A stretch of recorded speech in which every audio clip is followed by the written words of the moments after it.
Paz do Senhor, irmãos. Jesus é bom, né? A sua misericórdia, a sua graça, o seu amor, né, duram para sempre. Jesus ama você. Amém?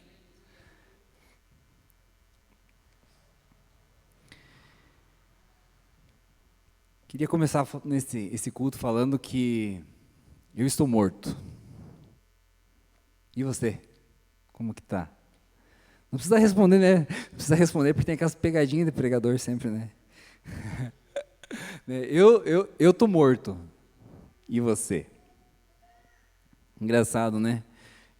Não sei se algum irmão lembra, a última vez que eu estava aqui, na pregação, eu falei que nós devemos cuidar com as nossas palavras, né? Que as nossas palavras, elas, né, Deus colocou um poder em nós. Até eu falei para os irmãos falar lá, né, para minha esposa do nome Eva, algumas irmãs falaram e tal, mas irmãs não foram tão convincentes assim. Não resolveu até agora. Mas, né, eu falei sobre as nossas palavras, né, que nós temos, Deus deu, né, para nós essa autoridade. Aquilo que nós falar, né, tem um poder, ainda mais quando nós somos nascidos de novo. Nós somos filhos de Deus, nós somos parecidos com Jesus, somos a imagem dele, nós somos filhos de Deus, somos irmãos, cordeiros com Cristo. E agora eu começo falando que eu estou morto. Mas depois eu te explico, deixar você pensando um pouquinho. É bom você pensar que você vai ficar aí, o que aconteceu com você, irmão? Essa semana,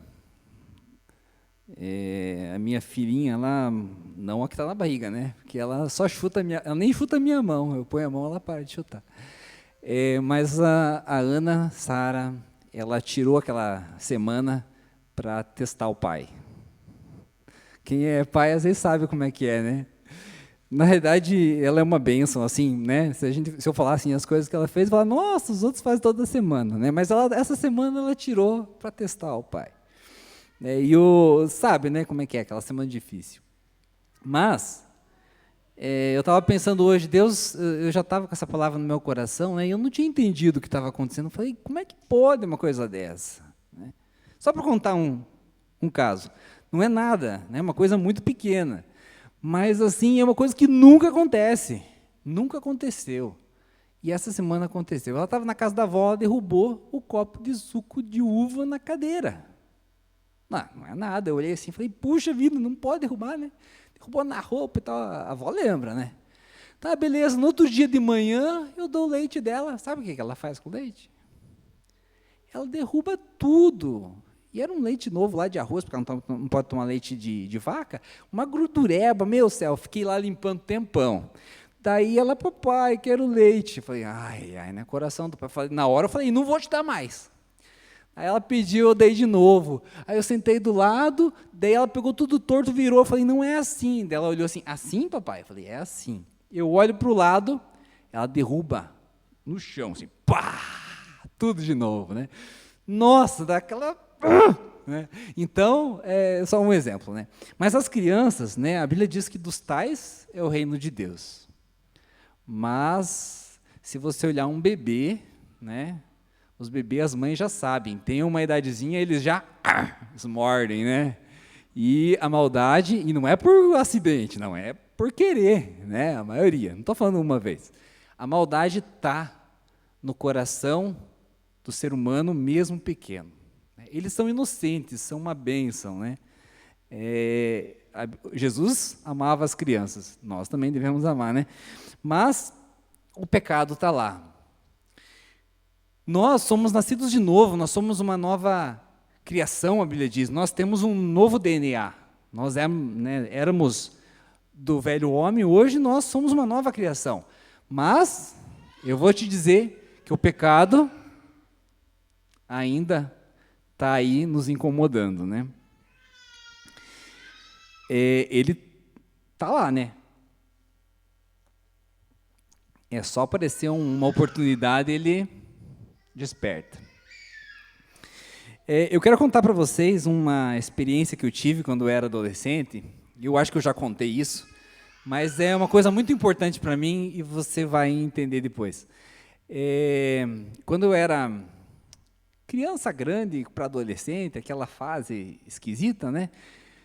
A gente ia no estudo bíblico com o meu pai e minha mãe. E eu ficava brincando com as crianças. Chegou uma época, meu pai falou, chega de brincadeira, agora você está maior, você tem que participar do estudo. Né? Eu já tinha minha Bíblia, pega a sua Bíblia, você vai participar.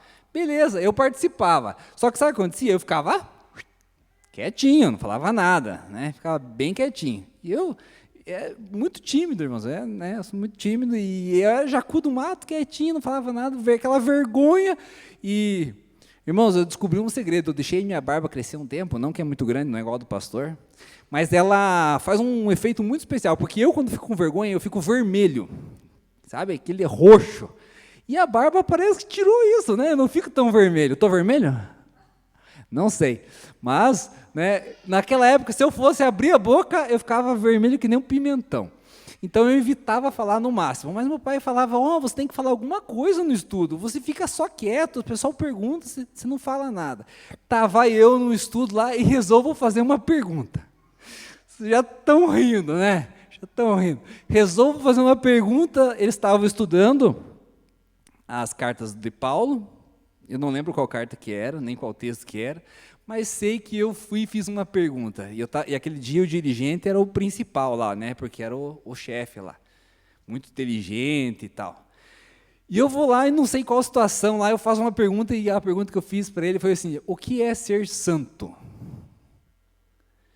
Gente, eu fiz aquela pergunta e quando eu falei, eu fiquei vermelho, né? Mas é óbvio. Mas eu senti que eu fiz a pergunta errada. Falei, meu céu, o que eu fui falar, né? E quando eu olho para ele, ele entendeu minha pergunta. Eu era um jovem, adolescente, inocente, né? Assim, sincero. Ele entendeu que eu não estava perguntando o que era ser santo, mas como ser santo? Como viver uma vida sem pecado? Né? Como que eu faço isso? E daí ele ficou vermelho também, que nem um pimentão. E, né, ele como uma boa hermenêutica, homilética e um bom orador, ele pensou um pouquinho, né? Não vou acusar ele não está vivo mais para se defender, mas ele, né, meio covardemente mandou a pergunta de novo para mim, né? Você conhece algum santo? E eu fiz aquela cara que foi pior do que ele não tivesse perguntado, né? Então, não conheço, né? Eu sei lá, todo mundo aqui que eu convivo peca bastante, né? Então, é uma coisa, né, muito complicada, às vezes, de se falar. Mas eu entendi que hoje, né, eu estava pensando essa semana, que pergunta genial, né? Eu me senti inteligente, falei, Deus, eu era jovem, mas eu já era, que pergunta genial, né? O que é ser santo? E depois, quando eu cresci um pouquinho mais, eu li muitos livros sobre santidade, vencendo a tentação. Até eu ia trazer aqui os livros, porque ia fazer um maço, assim, né? Mas eu lembro que alguns, depois eu vi e falei, esses livros não servem para nada. Alguns não, todos, né? E eu acabei deixando em algum lugar, e eu falei, eu vou procurar, eu vou demorar muito tempo, então não vou levar. Mas era um maço de livro. Só que muitas vezes, quando se fala sobre isso, as pessoas colocam coisas assim como, as pessoas te dizem, você tem que se esforçar, você tem que ler a Bíblia, você tem que orar, você tem que jejuar, nós devemos fazer tudo isso. Mas é colocado isso para a gente poder vencer o pecado. E quando a gente coloca isso, que depende da minha força, depende das minhas habilidades, a gente está comparando e igualando a nova aliança de Jesus, que o evangelho que se chama Boa Nova, voltando para a antiga aliança. Que a antiga aliança era, faça isso e você, né, vai conseguir ser salvo, né, e ter as bênçãos de Deus. Jesus, quando estava na cruz, né, quando ele estava morrendo na cruz, ele falou lá uma palavra que eu acho assim impressionante, né, espetacular. Ele falou, quando na última palavra que ele falou, está consumado. Está terminado. Está tudo pago, né? Acabou. Ele concluiu o trabalho. Mas muitas vezes eu, um mero mortal, eu quero dar uma nojadinha. Deixa Jesus ajudar você a terminar aqui, porque, né, talvez, né. E sabe de uma coisa que me deixa bem chateado? Quando você faz um serviço, você vai lá e capricha, e vem uma outra pessoa, né, eu não vou falar quem, e refaz aquele serviço, porque não está do jeito que tem que ser, né? Imagine Jesus, o Cordeiro Santo de Deus, vem e fez o trabalho, falou, está consumado. Agora eu vou lá, né, querer terminar o serviço de Jesus. Então, o único, né, que pode pagar o pecado é aquele que o João Batista diz, eis o Cordeiro de Deus que tira, né? Ele é o único que pode tirar o pecado do mundo. Eu queria que você abrisse, eu quero usar bastante aqui o telão, pedir para o pessoal me ajudar aqui com o texto, mas você pode abrir tua Bíblia em Romanos 6, os versículos 3 ao 14. Isso aqui é um texto que estava na tarefa do estudo de manhã, né, do treinamento de líderes. Estava na tarefa, vamos ver quem que leu. Romanos 6, 3 a 14. Nós vamos ler esse texto. Eu pedi para colocar na versão King James atualizada, que ela é um pouco mais fácil de nós entender as palavras. Eu vou ler aqui, acompanhar por aqui. Então, o versículo 3 diz aqui, vamos começar lá. Ou ignorais que todos nós, que fomos batizados em Cristo Jesus, fomos igualmente batizados na sua morte.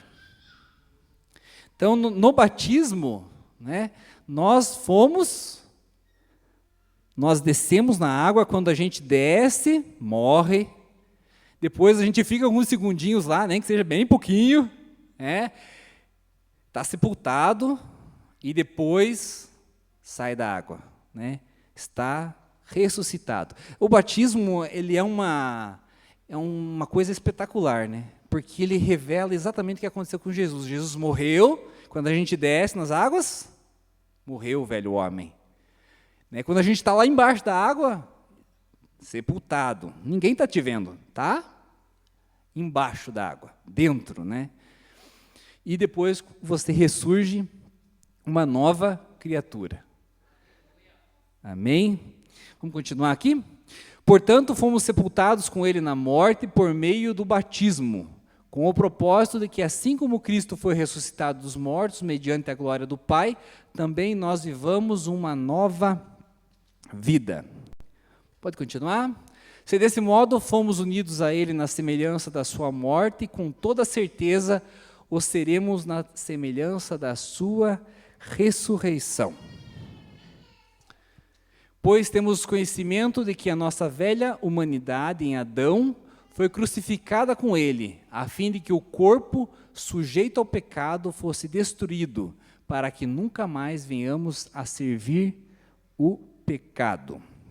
Então, o nosso velho homem, lá na outra versão, Almeida diz nosso velho homem, aqui fala do homem, vamos achar aqui, nossa humanidade em Adão, falando da nossa natureza adâmica. Nenhum de nós pediu para ter essa natureza. Amém? Adão pecou, e nós estamos nesse barco, né? Então nós temos o conhecimento que a nossa velha humanidade em Adão foi crucificada com Cristo. E agora, né, nós nascemos para Deus. E eu queria só ver um versículo com vocês que diz em 2 Coríntios 5,14, um morreu por todos, logo todos morreram. Nós morremos com Jesus na cruz. Portanto, todo aquele que morreu já foi justificado do pecado. O versículo 7, né? Eu estou meio perdido aqui, que não tem os versículos. O versículo 7, ele fala uma coisa muito interessante. Nós, né, o que foi morto já está justificado do pecado. Como que você vai julgar uma pessoa que está morta? Não tem como. Uma pessoa, o fulano lá fez um delito e morreu. Agora vai para o tribunal, vão julgar ele, vão condenar ele, vão... Mas como? Ele morreu. Esse pecado, ele não vai pagar mais. As dívidas, né? Estava falando com a minha esposa, as dívidas às vezes ficam para a família, né? Dependendo, e antigamente também ficava. Mas, né, isso é por causa dos bens também. Continuando, e mais, se morremos com Cristo, cremos que com Ele também viveremos. É a nossa esperança da vida eterna. E se nós temos a esperança da vida eterna, nós também temos que crer que nós morremos com Ele. Pois sabemos que, havendo sido ressuscitado dos mortos, Cristo não pode morrer novamente, ou seja, a morte não tem mais qualquer poder sobre Ele. Porque ao morrer para o pecado, morreu de uma vez por todas, para o pecado. Todavia, quanto ao viver, vive para Deus. Assim, dessa maneira, considerai-vos mortos para o pecado, mas vivos para Deus em Cristo Jesus. Esse versículo eu quero segurar um pouquinho. Essa palavra que está escrita ali, assim, dessa forma, dessa mesma maneira, considerai-vos. Tá? Essa palavra, você pode voltar à tua Bíblia, não precisa tirar aqui do telão, mas volte à tua Bíblia, se você puder, em Romanos 4:3. Uma folha ou duas. Diz o seguinte: pois que a Escritura diz, Abraão creu em Deus e isso lhe foi imputado para justiça. Abraão creu e isso lhe foi imputado. Eu não peguei o nome da palavra em grego lá, porque essas palavras são difíceis, mas a mesma palavra que é esse considerai-vos, o mesmo verbo, a mesma palavra, é a palavra que foi usada aqui para Abraão, a palavra imputado. Né? Ela significa, do grego, pôr na conta. Vamos falar um pouquinho de contabilidade, né? É um termo contábil, usado na contabilidade, usado nos documentos, coisas financeiras. Então, quando você diz assim, coloque na minha conta, você fala para o contador, eu tenho R$50 guardado. No meu declaração de renda, você coloca lá que eu tenho. Ele vai colocar e está colocado, está na sua conta. Isso está declarado. Né? Aqui, a Bíblia diz que Abraão foi justificado, Abraão creu em Deus, isso lhe foi imputado. Deus imputou para ele.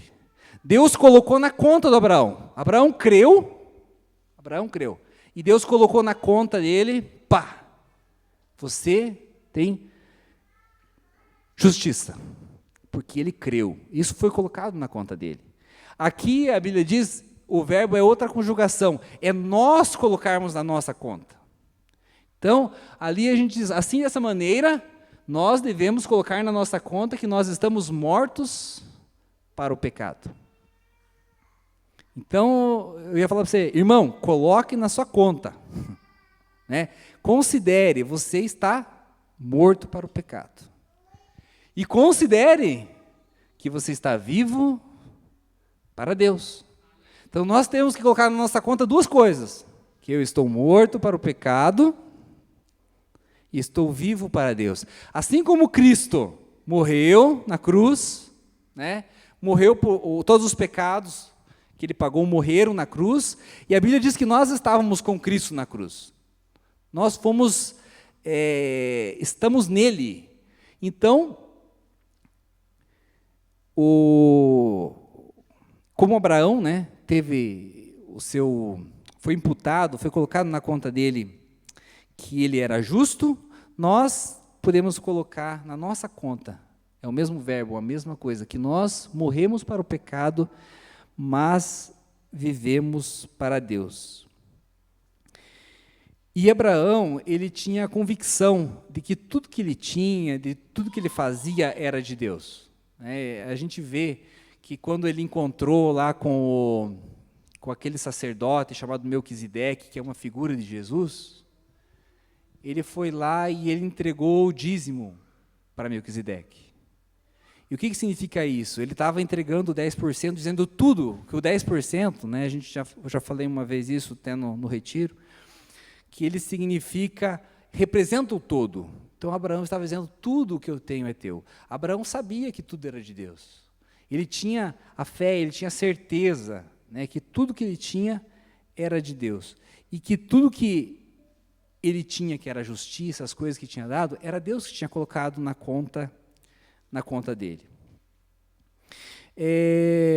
Vamos continuar ali os versículos? Portanto, não permitais que o pecado domine sobre o vosso corpo mortal, forçando-vos a obedecerdes às suas vontades. Tampouco entregueis os membros do vosso corpo ao pecado como instrumentos de iniquidade, antes consagrai-vos a Deus como ressuscitados, levantados da morte para a vida, e ofereçais os vossos membros do corpo a Ele, como instrumentos de justiça. Nós devemos nos oferecer a Deus, é Ele que reina em nós. Continuando. Portanto, o pecado não poderá exercer domínio sobre vós, pois não estáis debaixo da lei, mas debaixo da graça. A graça não quer dizer que o pecado não existe mais. Agora o pecado sumiu. Não, né? O pecado existe, só que nós não estamos debaixo dele. O pecado não tem domínio sobre nós. A Bíblia diz em 1 Coríntios 15, 56, o seguinte: o aguilhão da morte é o pecado, e a força do pecado é a lei. Então, nós precisamos ter muito cuidado quando a gente coloca as nossas obras, quando a gente coloca as coisas que a gente faz em alguma coisa. Eu estava esses dias orando e Deus colocou no meu coração uma coisa, que aquela passagem do publicano e do fariseu que entraram no templo, né? O fariseu chegou e falou: Senhor, eu oro 3 vezes ao dia, eu dou o dízimo, eu não sou como esse publicano que não faz nada. Eu obedeço toda a lei, eu tenho uma vida reta, eu sou isso, eu sou aquilo. E muitas vezes a gente confunde o evangelho em fazer as coisas. O evangelho não é fazer as coisas. O evangelho, a boa notícia, é o que Deus fez por nós. Daí muitas pessoas ficam falando: puxa, mas então agora nós vamos pecar? Depois vamos ler ali, o Paulo mesmo responde isso, não preciso responder, né? Mas o evangelho é isso, e muitas vezes a gente fala do evangelho para as pessoas, a gente quer falar para o nosso amigo: porque eu faço aquilo, mas o evangelho não é isso. O evangelho é aquilo que Deus fez, é aquilo que Ele faz na nossa vida. E quando a gente fala do pecado, é tão difícil a gente conseguir vencer. Às vezes a gente tem uma dificuldade com relação à ira, a dificuldade com relação a amar as pessoas, né? E a gente não consegue mudar aquilo, mas a gente está tentando pelas nossas forças. Deus não quer que eu tente, Deus quer que aquilo que a gente deu, aquele versículo lá, considerai-vos, coloque na tua conta. Você tem que considerar: eu morri para o pecado. Eu morri para esse desejo que eu tenho que é errado. Eu morri para a minha vontade de não pagar imposto. Ai. Fala Deus, né? É tão difícil pagar imposto, né? Ainda mais quando é cobrado, às vezes, indevidamente. Hoje eu estava falando com um amigo meu, que é corretor, falei: eu tenho que pagar o imposto sobre um imóvel lá que estou negociando, e eu comprei por X, e eles querem me cobrar 50% a mais. E não tem como, tem que pagar. Daí sabe o que teu eu diz? Pague esse, e depois você dá um jeitinho naquele outro lá, para você não pagar, porque é justo. Ai, né? O meu velho homem aqui, adâmico, está vivendo a toda, né? Achando um jeitinho brasileiro para fazer o que eu acho que é correto, né? Existe aquele ditado que Tão falado, né? Dai a César. Mas é difícil dar para o César, né? E para o César até eu dava, mas para os daqui, talvez, né? Não. Então, o nosso velho homem, ele está vivo. E ele quer nos vencer. E nós, pela nossa força, eu não sei, né? Se você consegue, eu acho que Jesus não precisava ter vindo, né, para morrer por nós. Mas nós podemos, e eu tenho feito isso, e Deus tem me dado uma alegria de quando vem essa coisa assim, que eu vejo que o meu velho homem começa a ficar de pé, né? Eu falo, eu estou morto. Eu estou morto. As minhas vontades não interessam. Os meus desejos não interessam. Aquilo que eu acho certo não interessa. Eu estou morto. Estou morto para o pecado, mas estou vivo para Deus. Eu sei que tem pessoas que vêm na igreja, né, que vivem muitos anos na igreja, mas eles têm um vício, eles têm uma coisa que as acompanha, né? Eu, graças a Deus, nunca tive problemas, mas eu sei que o vício é uma coisa muito difícil. Daí você fala para a pessoa, você tem que parar, porque senão você vai para o inferno. Não está na Bíblia isso, né? Mas a pessoa, ela tem que ter a força de Deus para ela parar um vício. Ela não vai conseguir pela força dela. Se ela conseguisse pela força dela, o sacrifício de Jesus é em vão. Então, Paulo falou muito nesse texto, às vezes a gente até confunde, tanto morto, vivo, morri, morte, né? Porque para nós entendermos que nós precisamos considerar, nós precisamos colocar na nossa conta. Irmão, coloque na tua conta, é Paulo que está falando aqui, não sou eu. Coloque na tua conta, você está morto para o velho homem. Coloque na tua conta que você está vivo para Deus. O versículo Romanos 1 e 2, voltando lá, 6, né? Romanos 6, 1 e 2, diz, que diremos, pois, permaneceremos no pecado para que seja a graça mais abundante? De modo nenhum. Como viveremos ainda no pecado, nós que para ele morremos? Então, nós estamos mortos para o pecado. Então, às vezes a pessoa fala, não, mas se eu fizer isso, se eu pregar isso, se eu acreditar nisso, eu vou viver no pecado. Não, Paulo está falando, não vamos. Porque nós vamos viver para Deus, né? E ali o versículo ainda diz, o versículo que diz que nós viveremos para Deus em Cristo Jesus. Sempre tem que ser em Jesus, né? Ele é o principal, Ele é o alfa, Ele é o ômega, Ele é o digno de receber todo o louvor, toda a majestade, né? Ele deve ser exaltado. Na minha vida, né, eu não quero nunca dizer, eu consigo fazer isso porque eu faço. Não, eu consigo fazer isso porque a graça de Deus faz, por causa de Jesus. Ele deve ser exaltado na nossa vida. E saber isso teologicamente é uma coisa. Ontem, eu já tinha montado um rascunho, e eu ouvi um trechinho de uma palavra, e eu tive que voltar. Falei, meu Deus, sabe quando você leva um cacetete assim, pum, né? Falei, deixa eu voltar, porque essa me pegou. Eu voltei e ouvi de novo. Então, e falava sobre isso. Não adianta nós sabermos teologicamente as coisas corretas. Não adianta eu saber teologicamente que eu devo me considerar morto para o velho homem e vivo para Deus, se quando eu acordo de manhã, isso não faz parte da minha vida. Se isso não faz parte do meu dia, né? E como muitas vezes a gente acorda de manhã, não sei vocês, mas meu céu, hoje eu tenho que resolver isso, vai ser um dia muito difícil, e eu tenho que fazer aquilo, e eu tenho tal compromisso, e se eu não fizer isso, vai acontecer aquilo, né? O foco está no eu, o foco não está em Jesus. Nós cantamos ali a música, né? Quero ser como criança.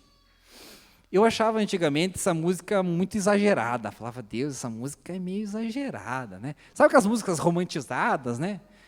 Essa música é muito exagerada. Deus quer que a gente tenha crescimento. Espere lá, né? A natureza humana, a gente espera que os nossos filhos... Cara, a gente quer que eles fiquem bebê para sempre, mas tudo bem. Mas a gente quer que eles cresçam, que eles se desenvolvam e que eles sejam independentes, que eles tenham a sua vida, né? A Bíblia diz que os filhos são como flecha. Flecha não é para ficar grudada, é para ser independente, é para ir. Mas Deus não quer isso. Deus não quer lançar você longe.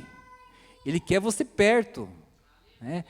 Para o crescimento natural do ser humano, quanto maior a pessoa, quanto mais maduro, mais independente, mais faz as coisas por si só, menos depende dos pais. Agora, para Deus é o contrário. Quanto o cristão mais maduro, mais crescido, ele deve ser mais dependente. Ele deve estar mais pertinho. Ele deve ser mais pequeno. Né? Então, muitas vezes eu falava, essa música é exagerada. Não é. Essa música não é. Nós precisamos ser realmente como crianças. Nós precisamos depender de Deus para tudo. E é isso que Ele quer. Inclusive, tem um texto que eu coloquei aqui no final, que nem ia usar, Romanos 14, 23, que diz que tudo que não provém de fé é pecado. Ai! Né? Tudo que não provém de fé, tudo que não vem na nossa dependência de Deus. Às vezes a gente acha que pecado é adultério, parte sexual, é bebida. Não, o pecado é o que nos afasta de Deus, é aquilo que nós não dependemos dele. Estava lendo um artigo hoje, teológico, até confuso, mas que falava sobre isso, que as pessoas do mundo, mesmo quando estão fazendo uma coisa ótima, eles estão pecando. Ai, ai, ai. Por quê? Elas não estão fazendo isso para Deus, isso não provém de fé, isso não vem de Deus, isso vem delas. Isso para Deus não serve. Né? Então, quanto mais maduros, nós devemos ser mais dependentes de Jesus. É isso que Ele espera de nós, é isso que Ele quer de nós. Né? A gente vê lá o filho pródigo voltando, o pai vai lá e abraça ele. O pai quer o filho perto. E estava vendo, o filho pródigo voltou pela intenção errada. Ele não voltou arrependido. Né? A gente fala assim, ele voltou arrependido. Não, o filho pródigo, aquela parábola fala de um filho que não voltou arrependido. Ele voltou porque ele estava com fome. Ele queria ser jornaleiro, porque a Bíblia que ele fala que os jornaleiros tinham bastante comida. Ele estava pensando na barriga, ele não estava pensando no pai. Ele falou, nossa, né, meu pai e tal. Ele voltou, eu pequei contra os céus, eu fiz errado. Mas a minha intenção não é voltar para o pai, não é querer o pai. A minha intenção é o estômago. Ele voltou com a intenção errada, mas o pai foi lá e o agarrou, o trouxe para si. Eu queria ler mais um texto, rapidinho, que é a continuação desse, que é Romanos 7. Romanos 7,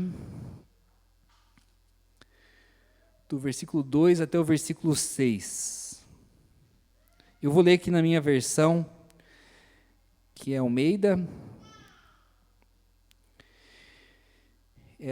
Faz uma analogia que diz o seguinte, eu vou ler do versículo 1 em diante. Porventura, irmãos, ignorais, irmãos, pois falo aos que conhecem a lei, que a lei tem domínio sobre o homem toda a sua vida? Ora, a mulher casada está ligada pela lei ao marido, enquanto ele vive. Mas se o mesmo morrer, desobrigada ficará da lei conjugal. De sorte que será considerada adúltera, se vivendo ainda o marido, unir-se com outro homem. Porém, se morrer o marido, estará livre da lei e não será adúltera se contrair novas núpcias. Assim, meus irmãos, também vós morrestes relativamente à lei por meio do corpo de Cristo, para pertencerdes a outro, a saber, aquele que ressuscitou dentre os mortos, a fim de que frutifiquemos para Deus. Portanto, quando vivíamos segundo a carne, as paixões pecaminosas, postas em realce pela lei, operavam em nossos membros a fim de frutificarem para a morte. Agora, porém, libertados da lei, estamos mortos para aquilo a que estávamos sujeitos, de modo que servimos em novidade de espírito e não na caducidade da letra. Ali no versículo 1 ele fala é a mesma coisa que a gente já falou, né? Que a lei só tem autoridade enquanto a pessoa vive. Morreu, né? A lei já não tem poder sobre as pessoas. E ele fala ali, eu falo, irmãos, aos que conhecem a lei. Por quê? Ele estava falando aos romanos, que foram os primeiros que criaram lá a parte de direito. Ele estava falando, epístola aos romanos, e essa epístola também é para os judeus, né, que viviam em Roma, que conhecem muito a lei. O versículo 2 e 3, ele faz uma ilustração da mulher e do marido. Se uma mulher tem um marido e o marido morre, se ela casar com outro, ela está livre do primeiro. E depois, ele compara os maridos, né? O Senhor Lei e o Senhor Graça, que é Jesus, né? No versículo 4, ele fala que nós morremos relativamente à lei por meio do corpo de Cristo. No corpo de Cristo, quando Cristo morreu, nós morremos com Ele. E depois ele fala que nós vamos frutificar. E para frutificar, se a gente lembrar das sementes, elas têm que ser colocadas na terra e elas têm que também morrer, né? São tantos detalhes, né? E no versículo 5 ele fala que tem os casados com a lei, né? Que quando nós estávamos casados com a lei, os nossos pecados eram colocados em evidência, né? Em realce pela lei. E na versão King James ele fala que os pecados são instigados pela lei. E no versículo 6, ele fala, mortos para o Senhor lei, né? Nós estamos livres dele porque nós morremos, aquele que nos aprisionava. Então, nós éramos prisioneiros da lei, e agora nós somos servos do nosso Senhor Jesus, em novidade de espírito. Então, aqui o Paulo está comparando o Senhor lei, o Senhor graça, e que nós não pertencemos mais à lei, nós pertencemos a Jesus. E por que nós estamos libertos da lei? Porque nós morremos. Quando nós morremos com Jesus, nós estamos libertos da lei, porque a lei não tem mais domínio sobre nós. E agora nós podemos nos casar com Jesus, né? E ele fala que no tempo que nós éramos casados com a lei, no tempo que nós estávamos sujeitos à lei, nós éramos aprisionados. É um relacionamento muito diferente quando nós somos servos de Jesus e quando nós estávamos, né, presos à lei. Eu queria encerrar só lembrando daquele versículo 11 do capítulo 6, que diz assim, assim também vós considerai-vos mortos para o pecado, mas vivos para Deus em Cristo Jesus. Eu quero te animar a colocar na tua conta. Coloque na tua conta que você está morto para o pecado. Coloque na tua conta todo dia que você está vivo com Deus. Que você é uma nova criatura, que você tem um novo DNA, né? Ali fala nova criatura, nova criação. Não morreu um homem e nasceu um homem. Não. Você nasceu um ser diferente. Existe uma história de um pregador que há muito tempo falava assim que uma pessoa veio assaltar dele à noite e ele falou, me dá isso. Ele falou, você sabe quem eu sou? Ele falou, não, eu não sou desse mundo, né? E o cara se assustou mesmo, né? Então, nós não somos uma criatura normal. Nós somos uma nova criação em Cristo. Amém? Quero te convidar a ficar em pé, para nós estarmos...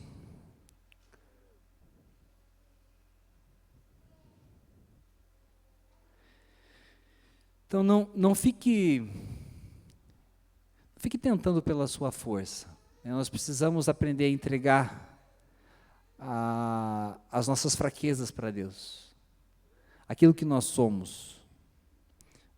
Deus, Ele pega aquilo que, a Bíblia diz, aquilo que não é e transforma. As coisas loucas desse mundo. Muitas vezes a minha força, a minha vida é louca, eu sou tão fraco, mas Deus pode pegar isso e transformar. E Ele quer fazer isso com a gente, né? E a Bíblia diz que nós somos mais do que vencedores, né? Um vencedor é existe aquele atleta, aquele lutador, que vai lutar e ele sabe que vai ganhar. Ele é um vencedor. Ele é muito melhor do que o seu oponente. Ele fala, poxa, eu vou ganhar. Você não é assim, né? Porque você não precisa nem lutar. Você já ganhou antes de lutar. Nós somos vencedores antes de lutar. Nós não precisamos lutar. Jesus já lutou por nós. Ele já venceu. E nós somos mais do que vencedores. Nós não precisamos lutar. Nós temos a vitória que foi dada por Jesus. Amém? Quero que você curve sua cabeça, vamos estar orando. Jesus, nós te louvamos, Pai, porque o Senhor na cruz, Deus, pagou todos os nossos pecados, Deus, o Senhor venceu a morte. A Bíblia diz que o Senhor pagou o preço. E nós, Paulo diz que nós fomos crucificados contigo, Deus. Nós temos esse privilégio, Deus, de ter morrido contigo, Deus, e o nosso pecado, a nossa fraqueza, aquilo, Deus, que nos afasta de Deus, nos afastava de Deus, morreu também com Jesus. E hoje, Deus, nós podemos viver para Deus. Hoje nós podemos ter uma vida, Deus, transformada, renovada, uma vida, Deus, de vitória, uma vida que nós não conseguimos entender como nós podemos ser assim. A Bíblia diz que o Evangelho, ele é loucura para o mundo, mas que ele é a sabedoria de Deus. E nós te louvamos, Deus. Nós não temos palavras no nosso coração para te agradecer por tudo que o Senhor é, por tudo que o Senhor fez. E nós queremos te pedir que o Senhor nos ajude, Deus, a entender no nosso coração. Não entender apenas na nossa mente, Deus, mas entender no nosso coração, na nossa vida diária, na nossa manhã, quando nós nos levantamos, quando nós enfrentamos, Deus, o pecado que tenta nos derrubar, quando as tentações vêm, Deus, na nossa vida, na nossa família, que o Senhor coloque em nós essa certeza de nós colocarmos na nossa conta que nós estamos mortos para o pecado, mas nós estamos vivos para Deus em Cristo Jesus. Em nome de Jesus.